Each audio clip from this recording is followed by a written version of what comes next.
everyone, and welcome to Regina and Friends Crime Chat. I hope you're all doing good. Hi, Miss Connie. It's good to see you. So, I haven't been live in a while, you guys. I've been handling a lot, dealing with a lot, and my daughter just graduated.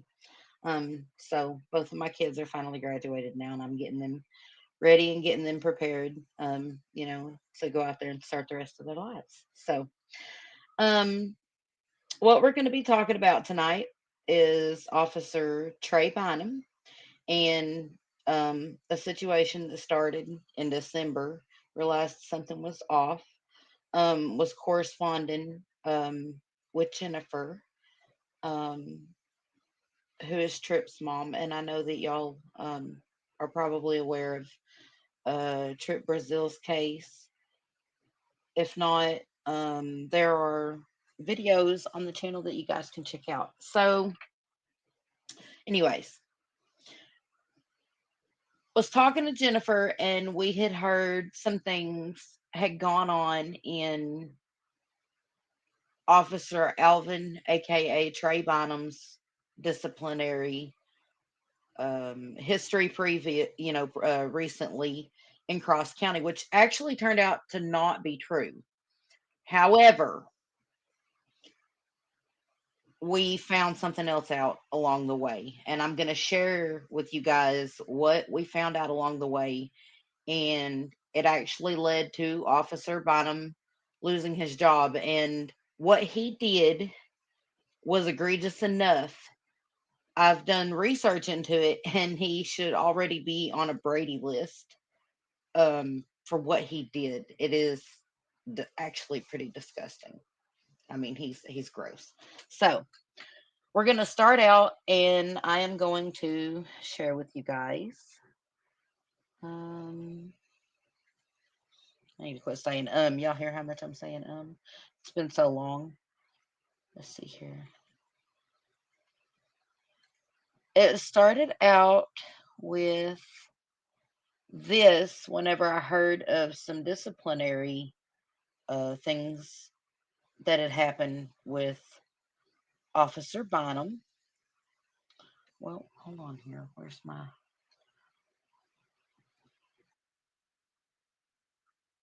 oh, moment?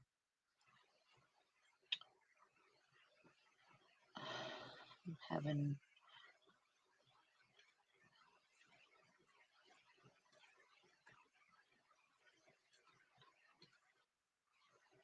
trouble finding my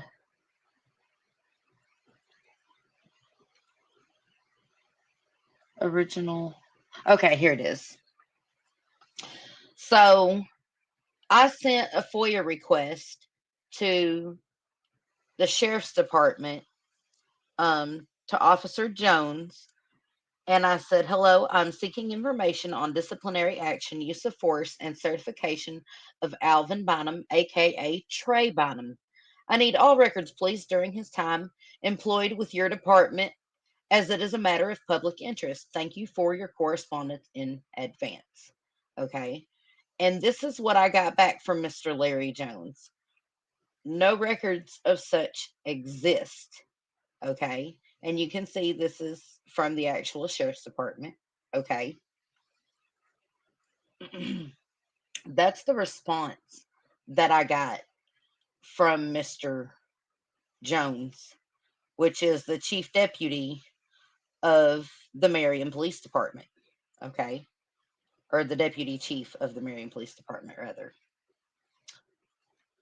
So I was curious how that would be possible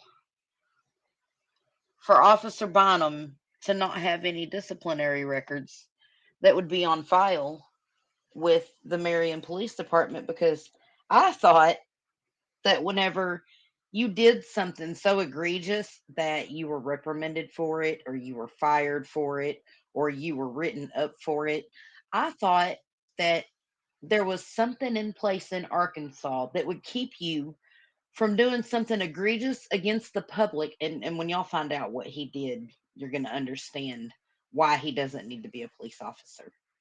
In my opinion, there should be something in place that automatically, whenever you went to another department, would that your work history, your disciplinary would be in some way, automatically go to the department you go with your certifications, right?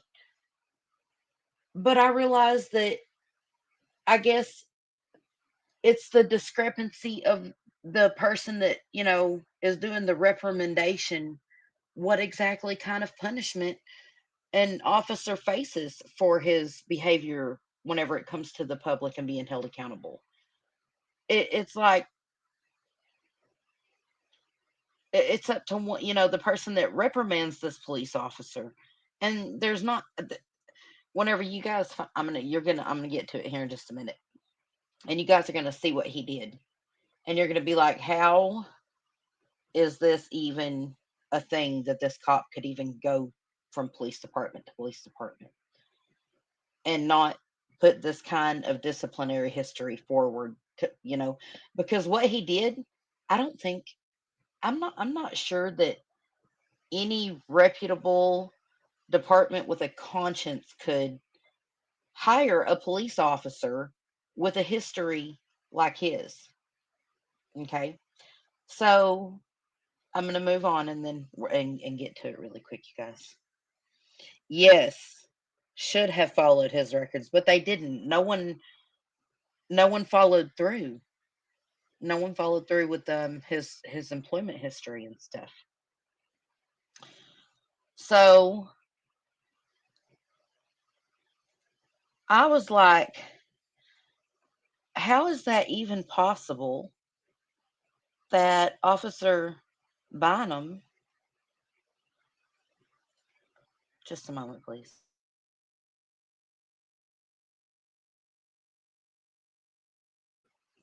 that Officer Bynum wouldn't have um, disciplinary in his work history? And also, what do you mean no such records exist? I asked for his certifications and everything. What do you mean no such records exist?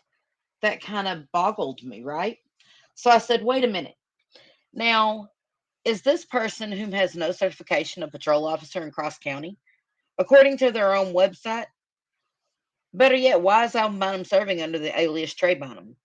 Why are his certifications and reports for multiple counties, including disciplinaries, after knowing he told an SA victim to STFU, you guys? And that's exactly what he did, but you don't have to take my word for it. I'm fixing to show you the disciplinary report.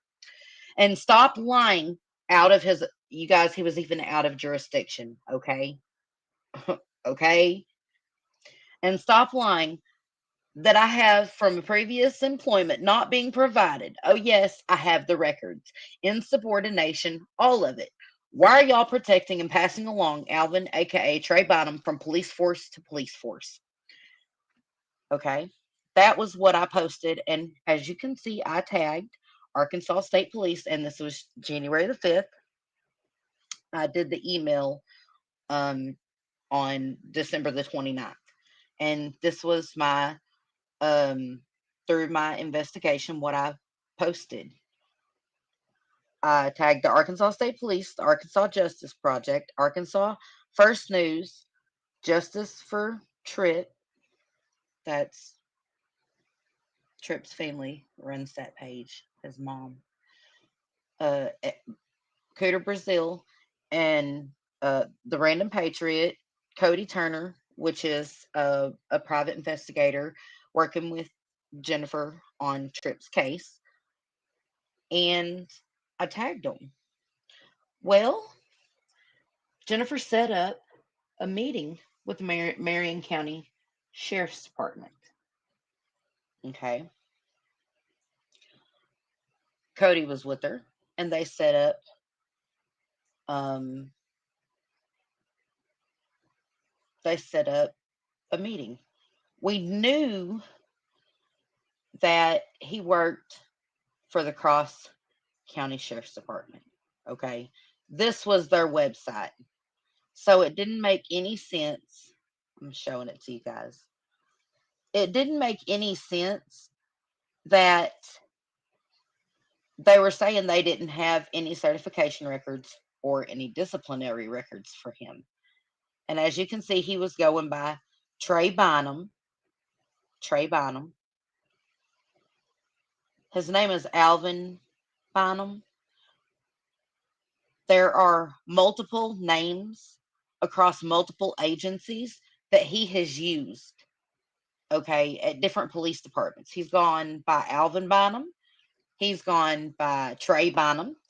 He has gone by Alvin Trey Bynum. I mean, just all kinds of different names at police departments, okay? So, as you can see, this is the Cross County Sheriff's Office. I screenshotted this and put this up to show you guys. And it was showing that he was, in fact, employed right here as a police officer, right? At the Cross County Sheriff's Office. Okay. Let me pull this one up and show you guys. Right. It's cringy, ain't it? Right? It's cringy. So, but the reason this matters is this is Trey Bynum. This is the police officer from Trip Brazil's case. This is the cop that chased Trip, okay, on the four-wheeler, didn't didn't file a collision report, a rollover report, anything like that. Chased a minor on a four-wheeler, pulled a pew pew on his back, okay. Um that and whenever you watch the video, I've showed the videos and we have those are on my channel. You guys, y'all can go pull them up and watch them if you'd like, of the actual chase of Trip Brazil. And in Arkansas, there are safety precautions that go along with carrying a taser and a firearm, right? So left side is for taser, right side is for firearm. Okay. He pulls from his right hip. There's no safety light that is triggered. There's no bright colors like it's supposed to be able to tell the difference in your taser and your firearm. Um, and it's just, but he claims it is his taser he pulled. I feel like Trip didn't stand a chance. I feel like Trip never stood a chance that night. Anyways, but that's why this is important, because this police officer omitted his records from the department he moved to. And I have proof of that, and I'm going to show that to you right now. Okay. So this is what happened with the Marion County Police Department. Okay. Are y'all ready for this? This was released Monday, May the 18th, 2026. It's a little blurry. I'm sorry, you guys. This is the best I could get it. The city of Marion and the Marion Police Department understand that strong emotions surrounding the tragic death of Trip Brazil. Nothing about this situation diminishes the grief his family has experienced or the community's desire for answers.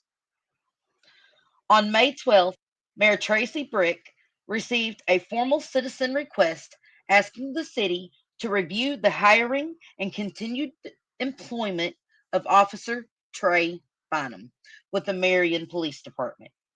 That same day, the Police and Fire Committee began a review of Officer Bynum's hiring process, prior employment history, and related records. The committee also met with representatives of the Brazil family's private investigation team as part of that review.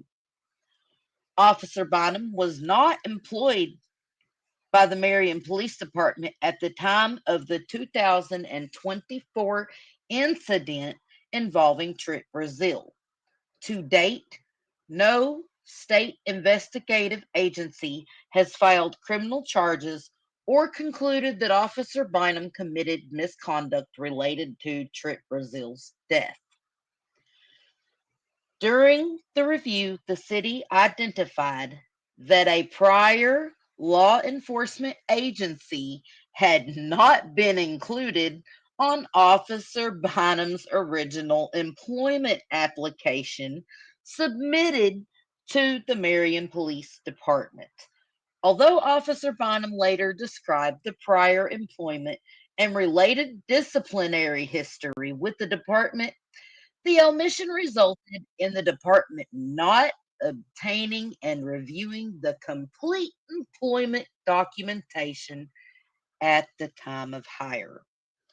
After careful consideration of all information reviewed, the city has determined oh, has determined that continued employment with the Marion Police Department is no longer in the best interest of the department, the city, or the community moving forward.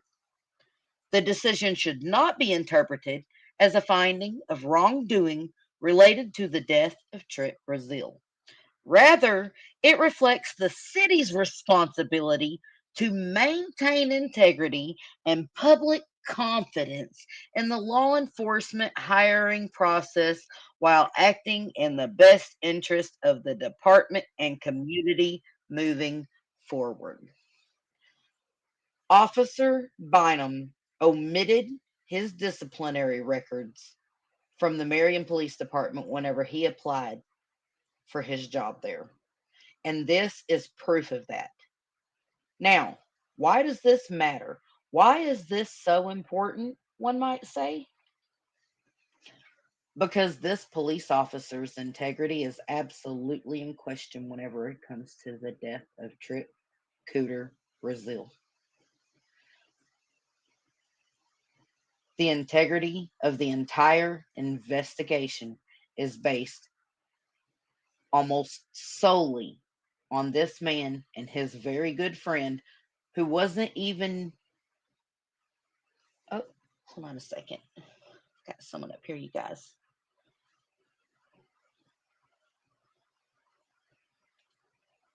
Hello. Hello. Hi. Can you hear me? I can hear you. Awesome. Okay. Is that you, Chelsea? Yes, ma'am. Well, hey, how are you doing? I'm good. How are you? I'm doing good. So, is there anything you want to add so far? Have I have am I have I Girl, I just hopped in here, so I have no clue what you've already covered. I just covered where Marion let Officer Bynum go for Oh, his omission of his, yeah. uh, records. Okay. So, yeah. And for everyone, for the record, this is Chel. Is it okay if I say Yeah, your? it's fine. Okay, this is Chelsea, and she works with uh Cody Turner, right, Chelsea? Yes, ma'am. Yes, which is the private investigator, working investigative team working with Jennifer Brazil and the Yes. Brazil case. However, I am going to throw out I'm not certified yet, so I'm just an intern. Right, right, right. And I'm not anything except a nosy private citizen journalist. So, and I try to help families the best I can to get answers. And I do that through helping them, do FOIAs and show them the process. And of course, now that uh, Cody and them have come in, Jennifer has a lot more help. And oh my gosh, it is so amazing, Chelsea, to see the new interest and outpour in Tripp's case. It Um, definitely is. it's such a blessing. So yeah, I was just filling everyone in that Officer Bynum completely omitted his disciplinary history from other police departments, and Yes, ma'am. Marion let him go because of that. They Um, did, and when I spoke with Clest over the whole thing, they were unaware that he even had a second initial name that he was going by. Um, they had no record of a tray anywhere in their system at all.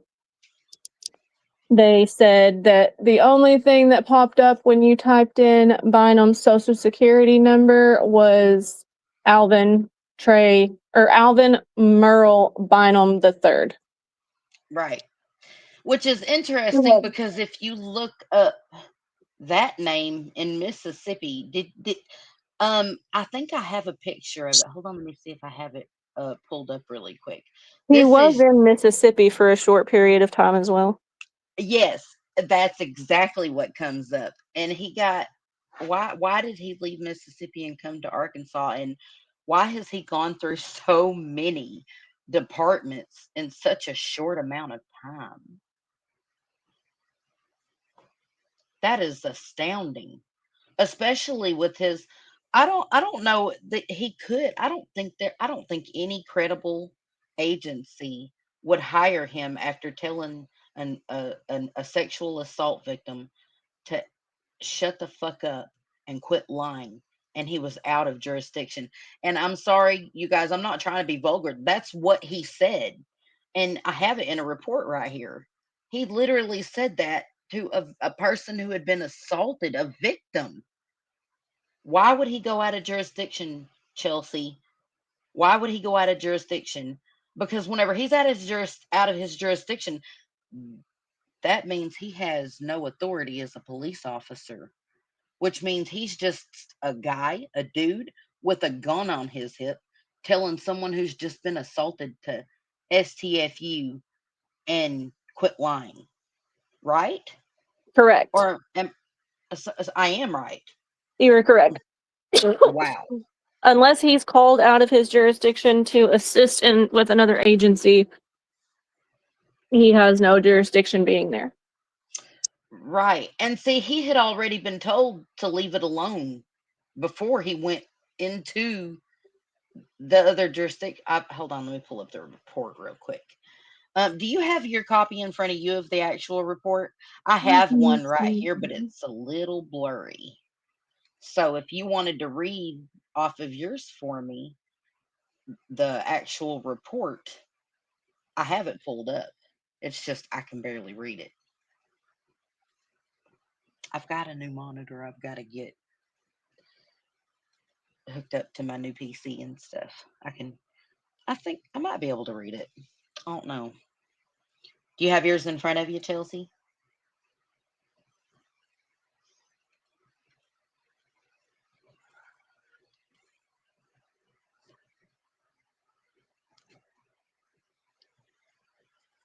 Yeah, that is interesting. And what would his motivation for that be, right, Connie? I couldn't imagine why someone would leave their jurisdiction as a police officer and go talk to a victim like that, right? That's atrocious. And here it is. This is the actual documentation I have pulled up on the screen where he did it. Oh, here we go. Yep, that's the Well, one that I was looking for. I lost you. I'm sorry. Nope. I don't know. It might have been StreamYard. StreamYard is notorious for doing crazy stuff. So, I don't have that one. Like I was saying, a lot of my stuff got sent over to a podcast that is going to be dropping in June. the one Jennifer did. Yes. Yeah, she told me about it. Yep. I There's the can't wait. Me either. I'm excited. I'm excited for it too. I'm really excited for it. And Mhm. let's let's, if you don't mind, Chelsea, Mhm. while you're here, let's go over some of the questionable things in Tripp's case that have actually led to people being so interested and taking notice in Tripp's case, and the things that don't make sense. And the investigation from the state police and the time they spent on Tripp's case before they just everyone wrote everything off. They did. Um, So a few of the things that don't really add up is one, the starting from the very beginning, the ride along did not have the correct paperwork to even be a ride along that evening. It hadn't went through chain of command. It hadn't went into the log that they're supposed to sign before they leave out. That all was signed after the events took place when they arrived back at the jail. The ride along signed his log for his sign in. And then obviously the camera being turned off, gloves like not being worn when he was touching the four-wheeler. And then the 49 minutes that's just lost, that just doesn't exist anymore or ever existed to begin with. You know something else that kind of boggles me whenever we're talking about the footage? They handled that four wheeler without gloves, anything Yes, like that, ma'am. right? They Right? did until the body cam footage come back on, and And then then he all of a had gloves sudden he back was on. wearing gloves. Yes, Yeah. ma'am. But then And while he was wearing gloves, the other police officer helping him load it up onto the trailer was not wearing gloves, nor was handling the the four wheeler. nor It's was the ride along that was there that night. He did not have gloves on either. right. And they were all handling the four wheeler. And Yes, ma'am. is it or is it not true that they took the four wheeler? There's sworn written statements by civilians and other people that they took the four wheeler to the car wash. They took the four wheeler to the washing bay at the police station and hosed it That's what it down. was. And Yeah. they, if I'm not mistaken, do not quote me on this, but I do believe Jennifer has said something about them also washing out the truck. Yeah. Why would you wash out the inside of your vehicle? Well, not only that, there was clearly whether you no matter which way you split this, no matter which way the hair split, there was a collision, a rollover, there was an accident. Okay. In the state of Arkansas, anytime there's an accident that causes any kind of damage, right, $1,000 or more, which I believe the total damages to the four wheeler ended up being over $3,000 worth of damage. Probably But with the way that it was set up. yeah, but anytime there's a collision in Arkansas, that's automatically you're supposed to call a collision team out there. There's supposed to be an investigation There anytime should there's a have been, yeah. rollover. Right. Even though it wasn't technically a rollover, they did hit the berm, go up and come back down, which stalled the four wheeler. But there is an impact at some point in that video. You can hear it. Yes, you absolutely can hear it. And not only that, but there's also a public utility pole, one of those ones for like the cable or whatever, you know what I'm talking about? Yes, ma'am. And that was completely destroyed in the collision, which Yes, is, that's you still to know, this day not fixed. right. So, I mean, there was damage done. There was, damage done. There should But have been a according to report, Bynum, nothing happened to his truck. which is crazy because if you listen in the body cam footage, you can hear him say, uh, the whatever, the step The side step thing. rail. Yeah, the step rail's damaged. You can hear him say it. Yes, ma'am. And it was also taken to a out of town body shop to be repaired. Wow. Huh. Off the That's books. interesting. That's not anywhere in any reports. None of that stuff. That was told to family. Right. Mm-mm-mm. Another interesting fact is the fact of how high this tree limb was. Um, Right? I am 5'7". Gil, which is Tripp's father, Gil is like 5'9", and Bynum is supposedly 6 foot tall or Mm-hmm. over. I don't. remember his exact height. Tripp couldn't tie his own shoes or a fishing knot. Cody's 6'3", couldn't even reach. And one of the private investigators that is working the case is 6'3" and still could not reach that limb at the degree and length where that limb was placed over that ravine. He still couldn't reach it. Makes absolutely no sense. It does Um, not. I've seen photos of it. My husband is over 6 foot tall, and I don't think he could. I don't think he could jump off of that bluff and grab that limb. I'm just gonna be real. Like And I unless know he, like it would take some acrobatics. You know what I mean? it would, because it was also a tiny limb. Like, it wasn't a big, thick, sturdy branch. But I Right. mean, and if someone's dropping all of their weight on that branch would have snapped. Absolutely. And you know what? That's actually brought up in the second autopsy Trip was too close over with the branch for the that help. Jennifer sent off and had done this, had the autopsy reviewed. Yes, ma'am. That was actually brought up in the second report was It was. that the limb wasn't big enough to support. If I'm not mistaken, they said that Tripp was 2 pounds over what that limb would have supported hanging wise. Also being fall Right. on it, so they would have taken the initial shot. Another odd, the knot that was tied is a navy knot. And coming from a 15-year-old who can't tie shoes or tie a fishing hook knot, where did he learn to tie this military knot from? He didn't have his phone, apparently, to be able to YouTube it. I've walked it. There's no cell service out there. There's none. There's no service out there. I didn't have service out there except spotty, and whenever we would get, on the interstate side instead of on the rural side out there was whenever I would have service again. We were there for 2 days and I barely had any service unless I was connected to Wi-Fi. Right.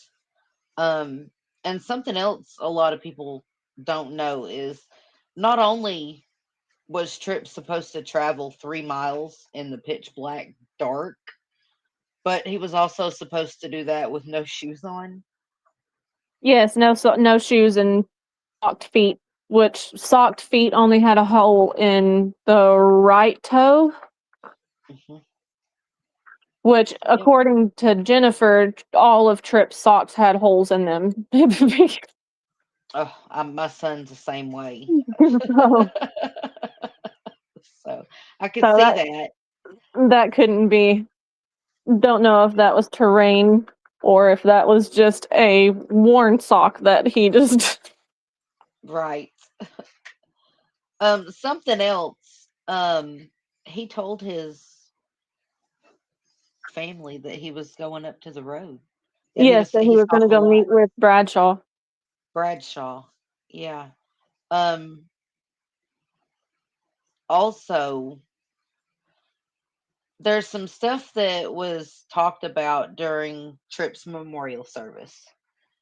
That I haven't had a chance to really, go over and talk about the public with. Um, there was a statement made by his ride along,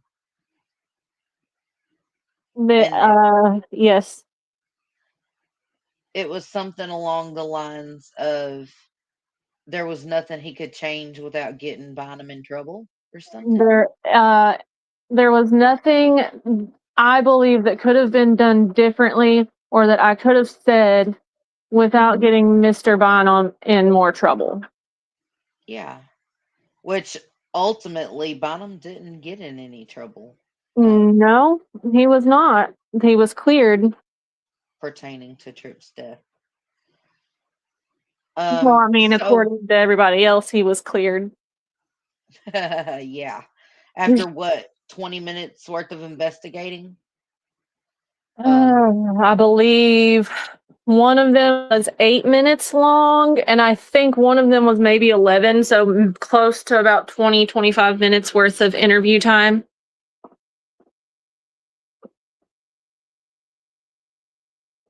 Wow, how in depth. How in depth.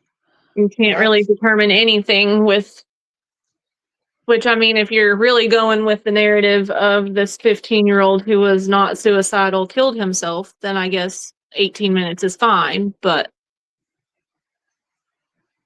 something else that has always bothered me about Tripp's case is they factored in alcohol. there was no In alcohol found in his body. Well, the alcohol, he had less alcohol in his system than if he had drank half of a beer that night. That was it. Yes, That was it. I talked to his family about that. That was also brought up to me in a post that I had made. Mhm. And they were stating that maybe he just got too intoxicated. And so I asked Jennifer, I said, was there any alcohol found in Tripp's autopsy? And she said, not enough to amount to him even drinking a beer. That is 100% true.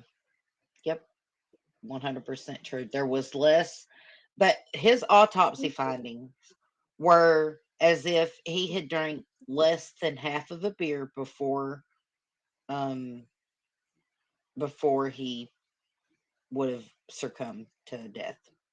Yeah, before he died. Which your body starts releasing its own gases and things as well. So Mhm. the decomposing of his body could have released something. Yeah, that's true. Some things, yeah. Yeah. But the thing was is he he wasn't drunk, he wasn't intoxicated. As a matter of fact, he was well within the limits of being sober legally, Yes. literally. Well within the limits of being legally sober. That Um, road and that four-wheeler he has drove numerous times. There's no reason for him to have. He's been riding four-wheelers, from my understanding, since he could walk. right. Yeah. Um, well, he grew up on the country roads out there. You know what I'm saying? I Yep. mean, Just like every Southern Arkansas Southern child. boy, right? That grew up out in the country, and went hunting and hung out with dad and went fishing and hung out with his friends and went four-wheeler riding down trails and stuff. I mean, Tripp's he was just a teenage boy. Um, Something else about the investigation into Tripp's death, and these are things that I don't want to talk too much about some of the findings in Tripp's autopsy, but some of the stuff actually matters, like his hyoid bone was completely intact. He had no internal muscle tissue damage in his neck. But he did have mark behind his ear that indicates a basal skull fracture, if I'm not mistaken. He did, Um, but that wasn't noted in the initial. There were no fractures found in the initial autopsy. right. According to ASP, however, investigators that looked over autopsy photos with family found what appeared to be a couple of different fractures and Just defensive a wounds. few. Just a Just few. just a few. Um, um, Also, there are other questions that arise just in the photos themselves in his autopsy. From everything, what was on the back of his skull in those autopsy photos, X-ray photos? What's going on there? Chelsea, do you know what that's about? Because everything I have looked up says that putting anything like that in an X-ray photo would interfere with an accurate reading in the X-ray photo. I might have missed what you're talking about. Is it what? The cup thing on the back of his skull in the X-ray photos in his Oh, autopsy. yeah, I'm not 100% sure what that is. I don't know if maybe they used it just to keep his head up, or if, without getting too graphic, because, you know, there is a spot on Tripp's head that would have lined up with the front temporal lobe. Hmm. And that does have a hematoma. So it Yes. could have been from blood draining. Um, it could be multiple different uses for them, why they would still have it there during the x-ray, or if they just put it there for that particular picture. I am not sure. Everything I've looked into, and everyone I've asked said that they had those they're like silicone Mhm. donuts that won't interfere with an X-ray that they use to support someone's head. And Trip was still intact. He hadn't been cut whenever those X-ray photos are. They do those X-rays before they do anything else. You know what I'm Yeah. saying? Like, and everyone I've asked is like, there shouldn't be anything in his X-ray photo. There just shouldn't. There shouldn't So have been, no, because it could have interfered, which, if it interfered, would we have caught, if it interfered too much, would we have caught what we did to be able to send that off for another review? Do you know what I mean? right, right, Um, because if it would have interfered too much, that could have skewed the pictures to where you couldn't have seen anything. right. And And also, there's blood. He bled. There's he blood did. in his brain. And you don't have to be a medical examiner. You don't have to be an expert. You you don't have to be any of those things. It's blatantly obvious. It is. And if I sat and I kind of tried to picture where everything would line up on those pictures that show that. And to me, it does. It looks like it would go about to his front temporal Mhm. side of his head on the left hand side, if I'm not mistaken. So, what kind of trauma happened to cause that?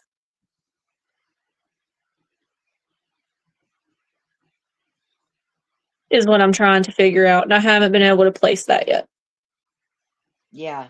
No, neither could I. As a matter of fact, there's so many different things in his autopsy that I can't rectify with the uh, death by self um, asphyxiation through hanging. It Um, shouldn't have been. It definitely. a lot of things are out of place. A lot of things.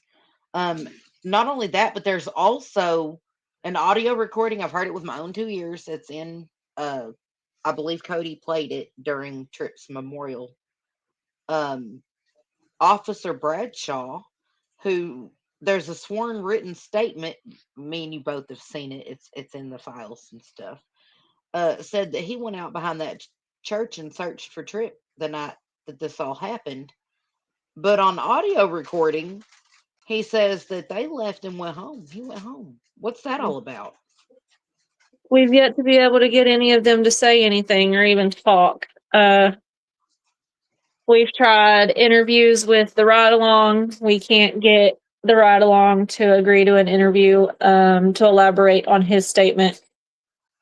We've tried to get Bradshaw to say anything. No one wants to talk. There's been rumors going around that the ride along went back to the sheriff's office at some point that week, and someone overheard the sheriff telling him that he needs to keep his mouth shut and he doesn't need to say anything.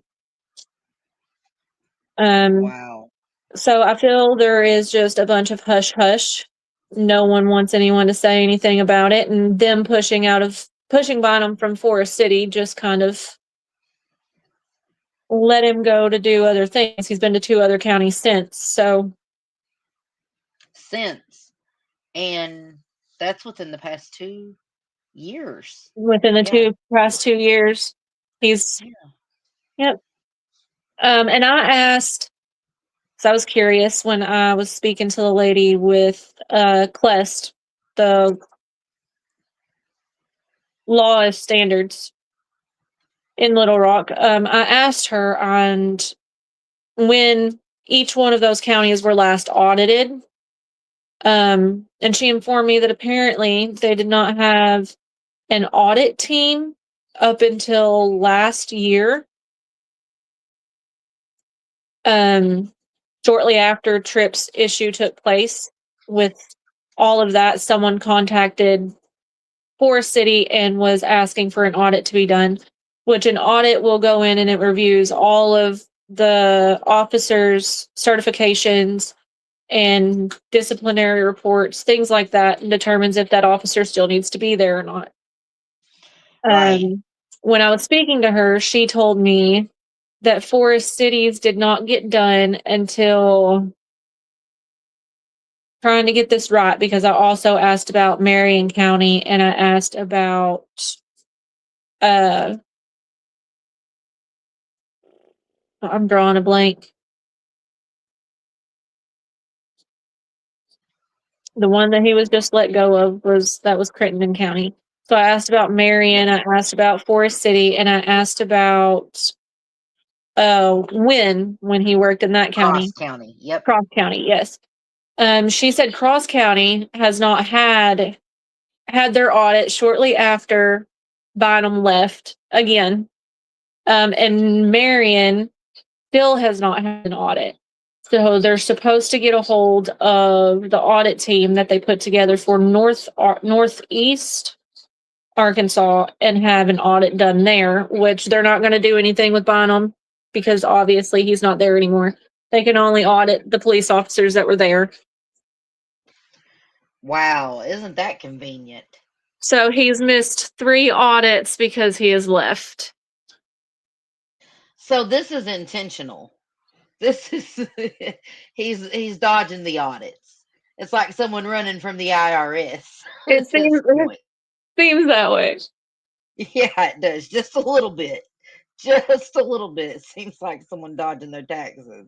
And I've Um, also asked why none of his disciplinary reports have been turned in to Quest. And I was told that it's because the department that he's working for isn't sending them to them, or he's leaving before they send them. So then they don't feel there is a reason to send the paperwork in. so he's just getting passed right along, and no one's the wiser that he even told a rape victim to shut the fuck up and stop lying. Nope. Outside of his jurisdiction, and that No. he has multiple insubordination write-ups.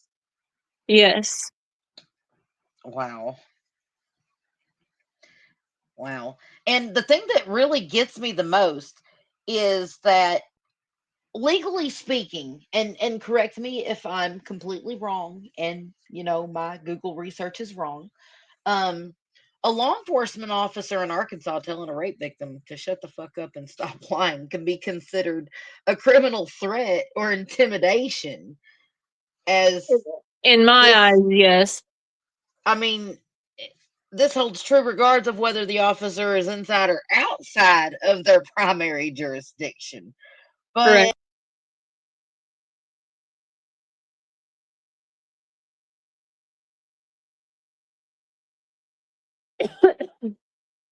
But (13-208).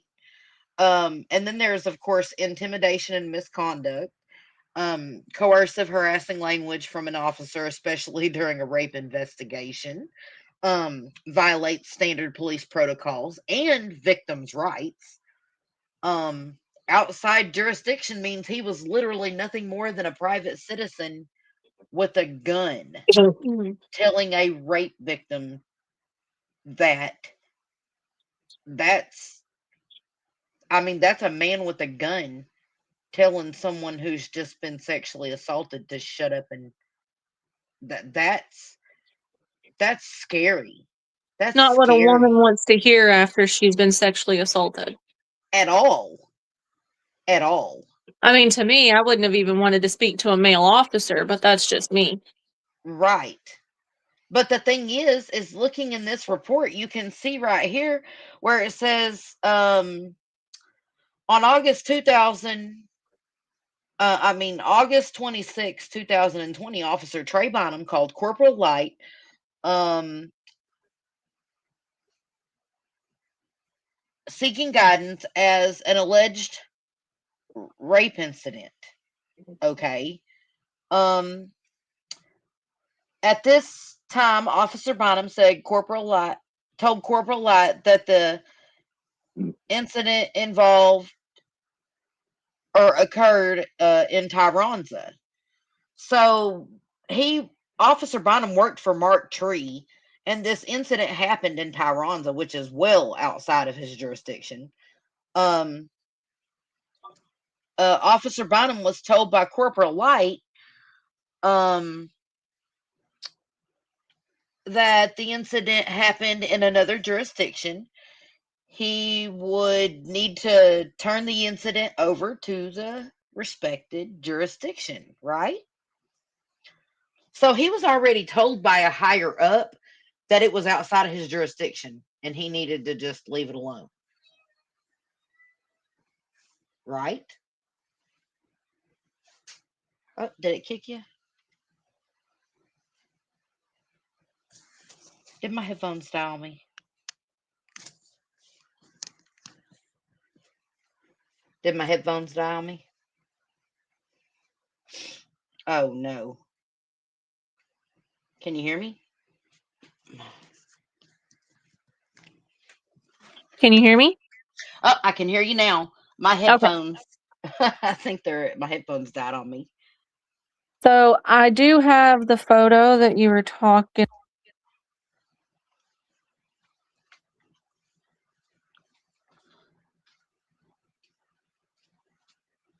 Uh-oh. Can you still hear me? Yes, I'm having technical difficulties with my headphones, but I hear you now. Can you hear me? Yes, ma'am. I'm trying to make sure that it's not me and it's you. Can you It's still hear me. me? Yeah, I can hear you. It's absolutely me. I think I've got it solved. Are you still there? Yes, I'm Still. still here. Okay, good. Okay.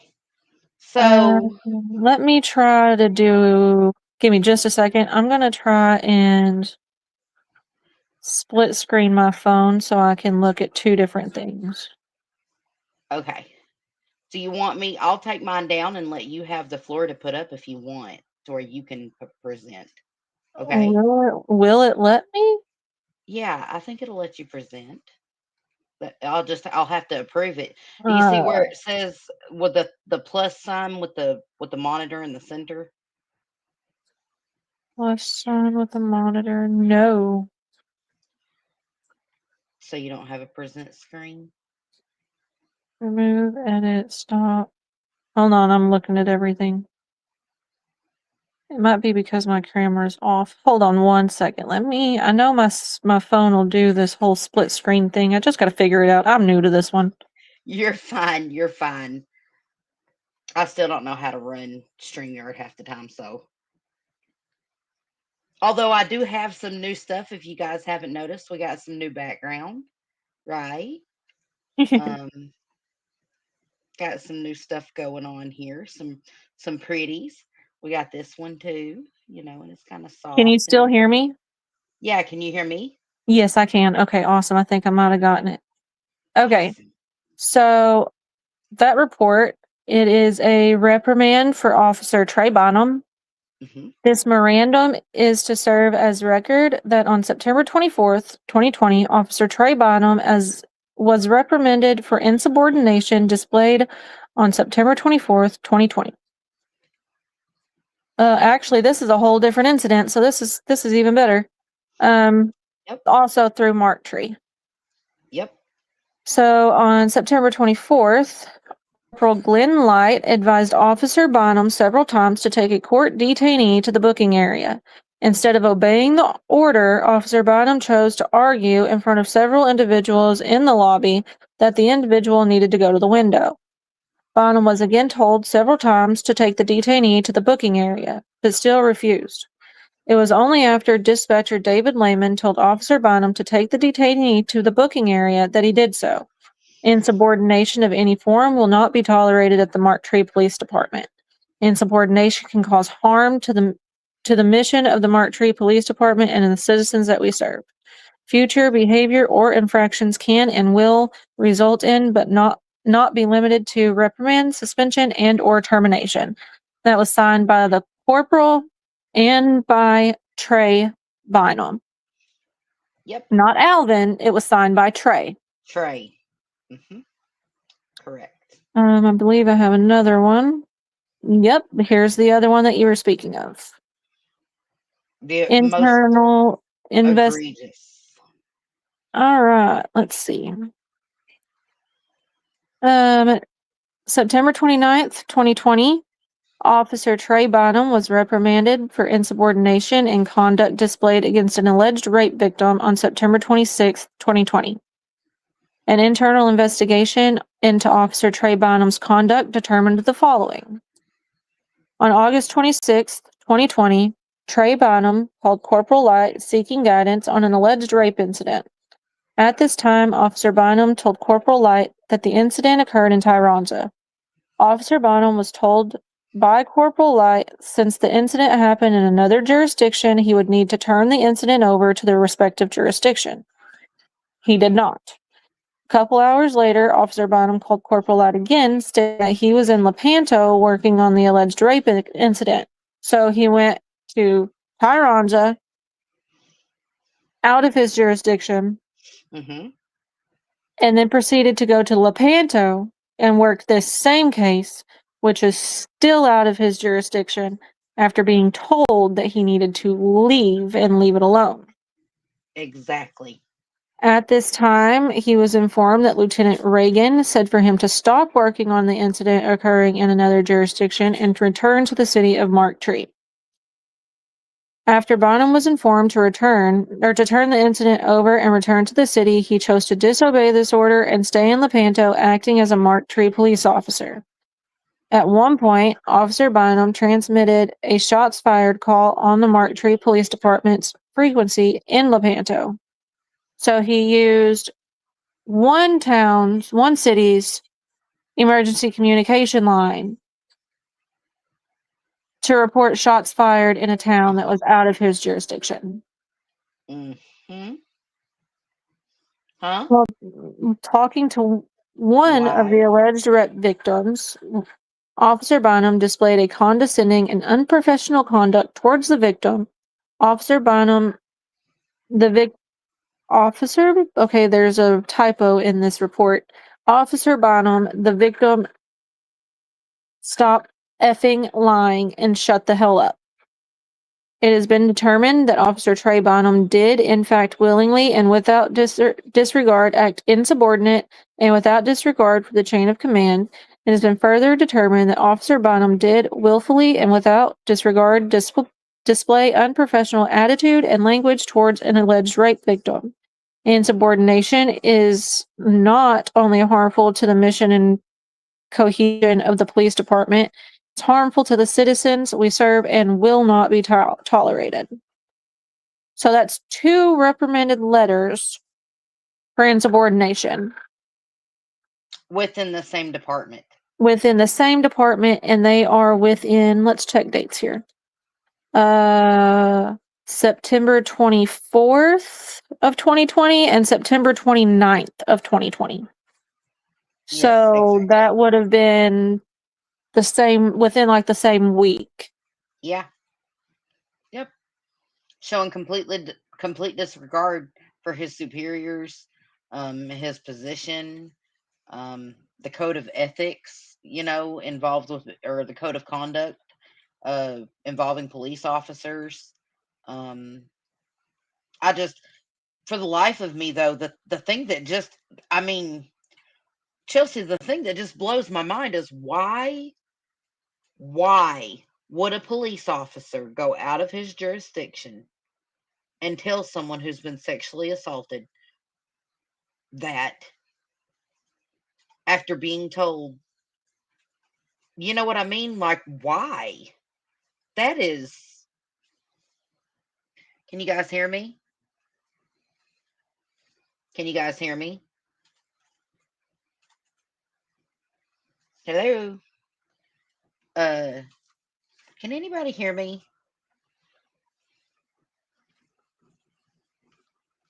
Can you guys hear me? Can you hear me, Connie? Hello? Audio oxen free.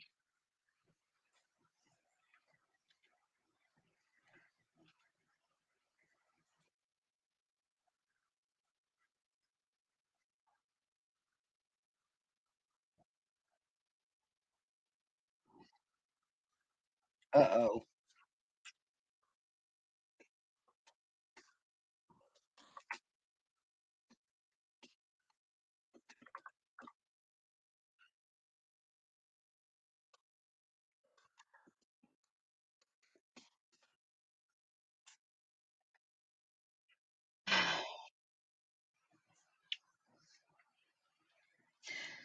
You can hear me? Okay.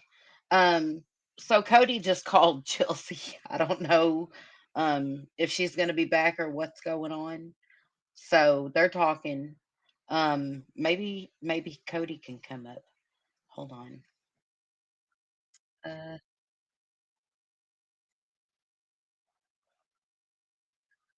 okay. So yeah, sorry, they're working a few cases and apparently Chelsea had to run. Cody called her. She had an update on a case they're working on.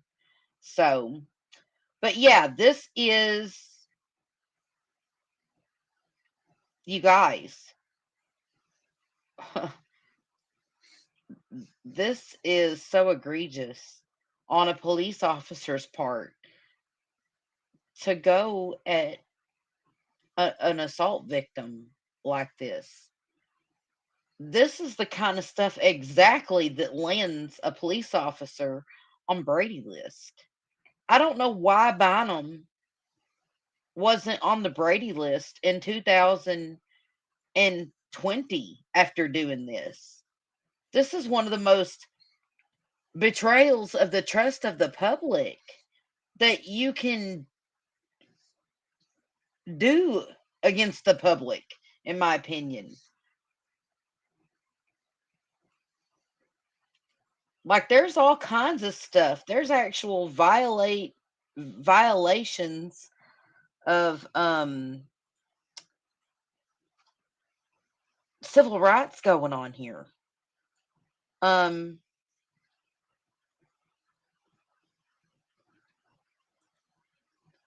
it it goes against serving the public. Can you imagine being someone that's just had something like that happen? Like Chelsea said, something like that. Is that something you want to hear as a woman that's just had something like that happen to you? Or is anyone that's had something like that just happen to you? No. You're looking for someone to protect you and to help you get justice. And this is what you're getting out of a police officer? That's just egregious.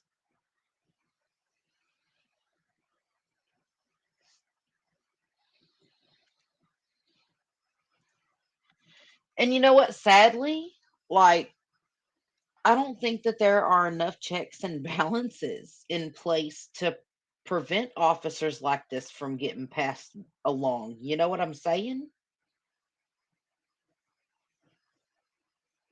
It's really alarming when you think about it, knowing that he's been through how many police departments since 2020, since he did this. And he omitted these records from his new job in Marion. He didn't even tell him about these disciplinaries. So he's been going from police department to police department to police department. What? Why wasn't there retraining after this? What should he have even been allowed to remain on the force at all after this? What do you guys think? Right, that's what I thought too. And apparently, there's lots of people that think that he needs put on the Brady list for this, that he should have already been on the Brady list for this. And omitting his records from new police departments, you guys, and the system being set up so that he's got that time and then just moves on. Like, how do you prevent this? How do you stop this? Because this is the kind of cops you end up with cases like Trips. You end up with cases like Trips. And the thing is I've seen enough in Tripp's autopsy.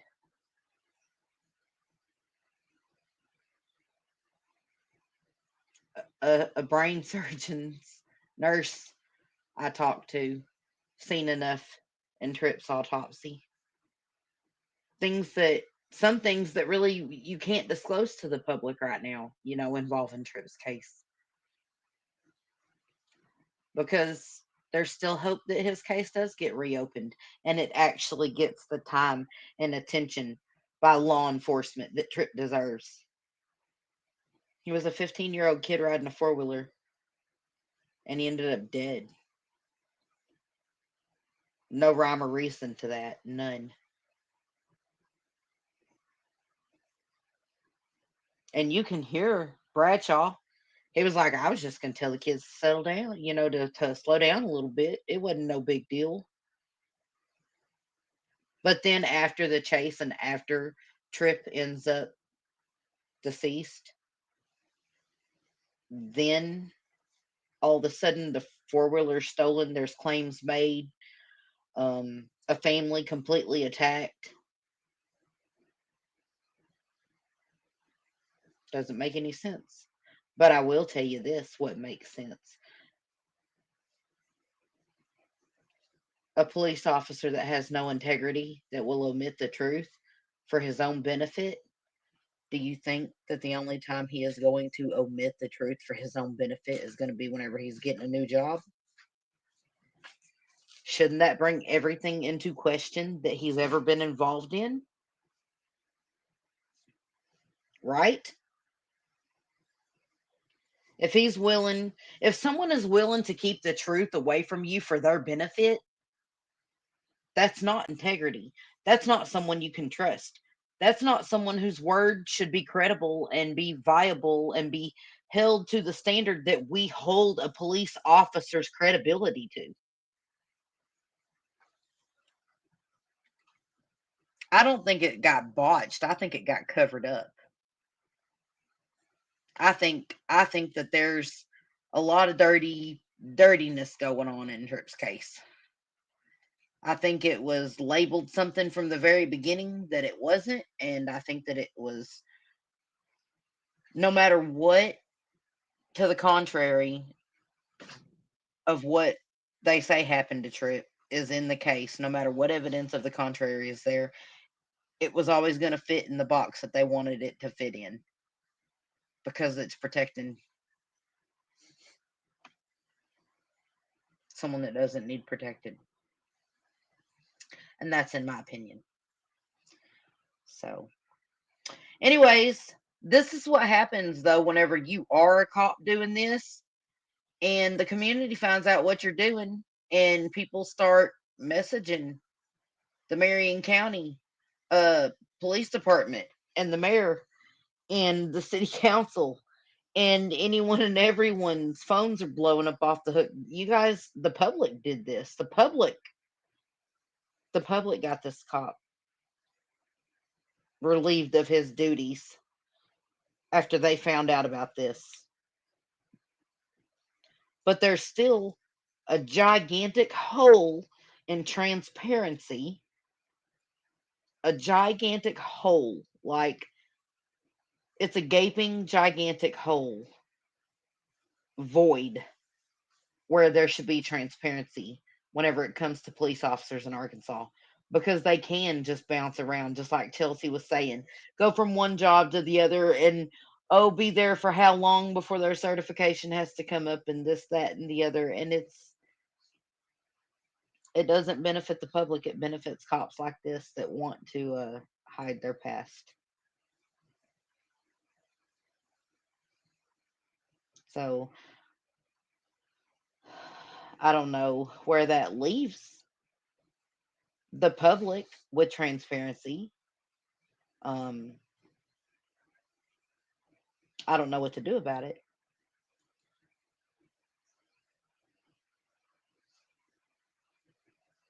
Write some letters, I guess. Write up a bill, change it. I don't know. I don't know. But at least there's one less police officer who has zero credibility out here trying to enforce laws and authority on people whenever he doesn't want to listen to his own um, people of authority above him in the field, the profession of being a police officer. So, anyways, all right, you guys, it's been an hour, so I want you guys to know I've had a lot going on, and I apologize for not being live very often. Um, I've started a new thing, little crime bites, little bites of crime, um, posting little shorts and stuff. I am gonna start trying to go live at least once or twice a month from now on. But the cases that I covered that matter to me, sometimes it's really slow with information. However, we do have some pretty exciting stuff coming up. Um, we're going to have Aunt Linda, who has never done a public interview in the Troy Alexandria stroke case, is going to do an interview soon. Uh, I can't talk about what it's for yet, but she's chosen me to do that first interview, and I'm completely humbled and honored to be doing that soon. And we have more things to come. I also have some things that I've been working on um, with Robert Brasher's case. And I say case because he's got many cases as a serial killer. Um, I've been working with a private investigator that works for the families of the victims in the yogurt shops case. And there's been some information come to light. I've had some conversations with Deborah, his daughter, um, that did not go well, that I have been sitting on and am debating putting out to the public, because some of the stuff on there is very deep, family rooted information that I am not going to put out to the public. But there are some things that I feel like maybe I do want to put out to the public, like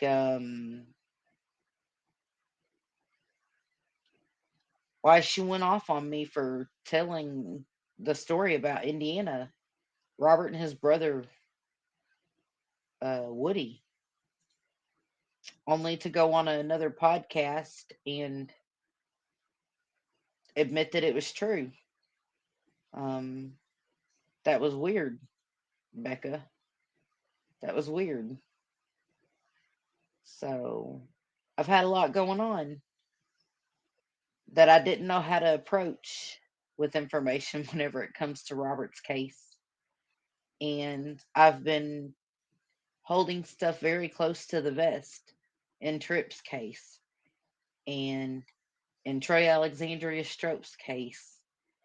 And I'm going to be covering uh, Jessica Page Kemp's case. There's been some updates and stuff that we're going to be covering, but some of the stuff I work on behind the scenes, I can't just put out to the public because I'm not sure where that would leave the integrity of the case itself. So I can't put everything out there, you guys. But I am going to start going live more, um, at least once or twice a month, and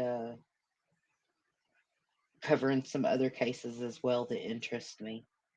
So, and that matter to me. So,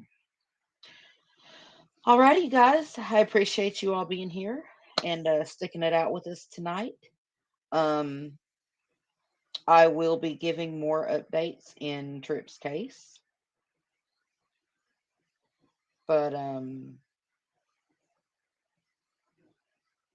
yeah, that's what I've got for right now. And be looking for crime bites, and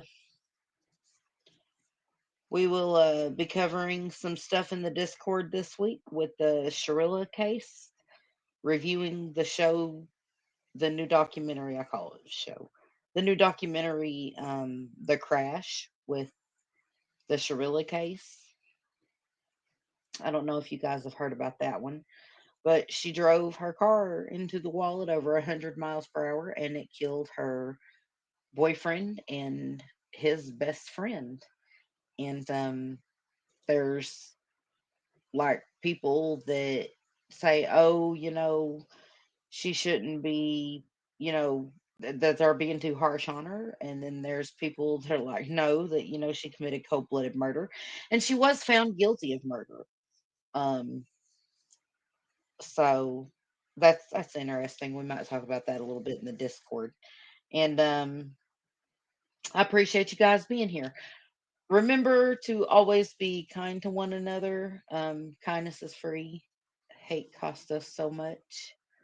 Um, Remember to smile, share a smile, and save a life, because you never know, the life you save might even just be your own, right? In the words of what is true. I miss her, by the way. Anyways, I'm really tired. I've had a long day, you guys, so I'm going to get off here for now. I appreciate you guys being with me. Lock your windows and doors, and remember to take care of one another. It's crazy out here. Alrighty. Good night, Miss Connie.